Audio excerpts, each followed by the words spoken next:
factors you're considering sa pagpili po ng VP?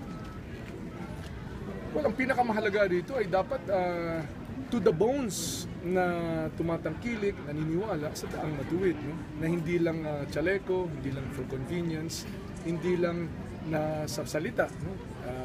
Napakahalaga na naniniwala na ito ang paraan, ito ang destinasyon, ito ang pamamagitan para makamit natin yung ating magandang bukas.